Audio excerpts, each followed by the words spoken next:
Қайырлы күн оқушылар. Біз енді бүгінгі сабағымызды бастамас бұрын көңіл күйіміздің қандай екенін біліп алуымыз керек. Ол үшін жүректі тазарту деген әдіспен мен сендерге мынандай ақ қағаз таратамын. Сендердің қазіргі ішкі жан дүниелерінде бір жағымсыз, өздеріңе бір қолайсыз тудырып жүрген сөздер бар еді. Соны жазып, қоқыс жәшікке тастаймыз. Яғни жүрегімізді тазартамыз. Тек жақсы сөздермен ғана. Бойымыздағы жаман сөздердің барлығын жазып алып тастаймыз.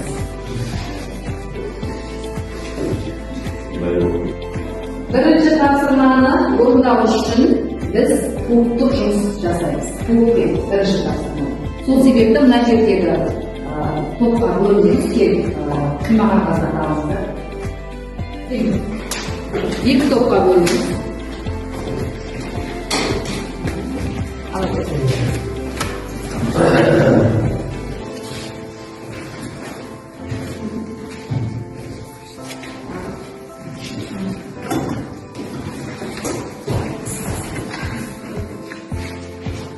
Топқа бөлініп қойы. Ағыл сен қайын. Міне бірінші топ Ағай тобы және Мұқағали тобы. Енді балалар, сендерге не үшін осы екі атымды алып отырмын? Қалай ойлайсыңдар? Топқа. Топтың атына. Кім айтады? Иә? Бізде Мұқағали тобы болу себебі бізде алдағы уақытта Мұқағали мақаласын салынып келе жатыр. Қайда? 9-шы ақпанда жарайсың, жақсы. Тағы Абай Құнанбайұлын не себепті алып отырмыз? Осы жылы Абай Құнанбайұлының 180 жылдығы болды. Соған орай біздің топ Абай тобы. Өте жақсы, жарайсыңдар. Енді назар аударайықшы, бүгінгі сабағымыздың оқу мақсаты қалды. Әртүрлі стильдерді, мәтіндердің тақырыбын, мақсатты аудиторияны, сәйкес қызметін, құрылымын, тілдік ерекшеліктерін салыстыра талдау. Яғни талдайсың. Бізде стильдің неше түрі бар қазақ тілде? Я айтамыншы. Қанша? Лингвистикалық стиль, ресми қағаздар стилі, документалды стилі, ауызекі сөйлеу стилі және ғылыми стиль. Өте жақсы. Бүгін Айсу өте сабаққа жақсы қатысып отырсың. Және жаңа рамаға берген.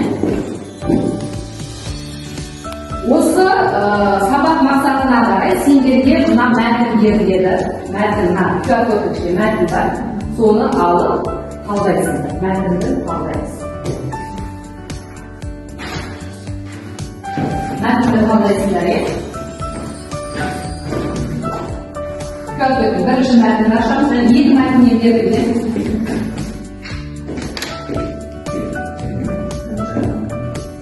Еңбек өнімділігін арттыру жолдары ғылыми көзқарас тақырыбы. Стилі қандай? Мәтін еңбекқор адамның бейнесін терең әрі жан-жақты ашып оқырманды еңбектің қадірін түсінуге шақырады. Жақсы. Стилі қандай? Бұл мәтін ғылыми стильге негізделіп жазылған. Ғылыми стильге негізделіп жазылған мәтін екен. Жақсы. Мәтіннің аудиториясы. Экономика, менеджмент және еңбек өнімділігін зерттеуші ғалымдар, кәсіпорын басшылары, өндіріс саласындағы менеджерлер, еңбек нарығындағы саясаткерлер, жоғарғы оқу орнының студенттері, экономика немесе менеджмент мамандықтары. Өте жақсы. Тілдік ерекшеліктері? Тілдік ерекшеліктері. Қолданылған тілдік ерекшеліктер терминология, оның ішінде еңбек өнімділігі, технологиялық жетілдірулер, адами ресурстар. Бұл мәтін ғылыми стильдің барлық талаптарына сай жасалған, нақты мақсатта аудиторияға бағытталған. Өте жақсы, жарайсың. Керемет. Сабаққа белсенді болған, иә?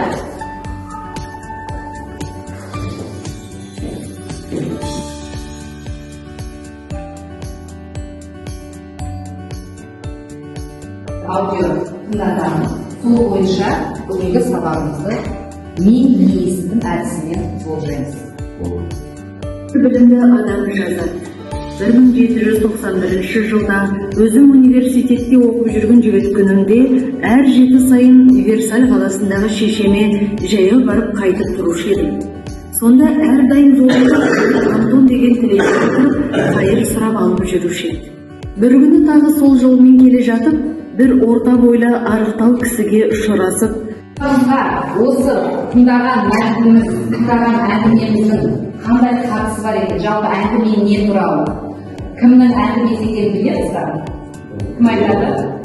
Қолыңыз көтерейік. Иә? Кімнің әңгімесі? Біз қазір тыңдап отырмыз. Ыбырай, ал мысалы қандай?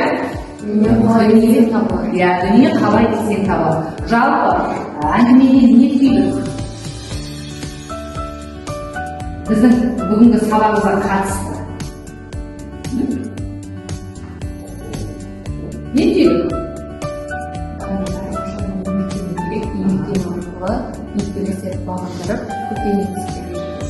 Өте жақсы.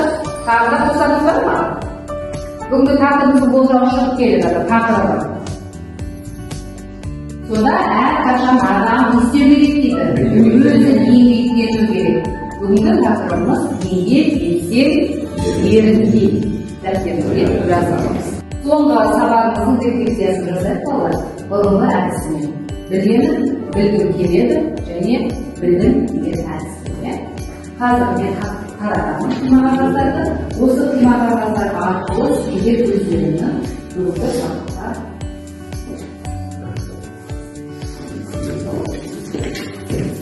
кері жатыр. Сосын мына жерде қалташаға кеп саламыз, иә балалар? Міне, қалташаға қалай алып кеп саламыз. Қай?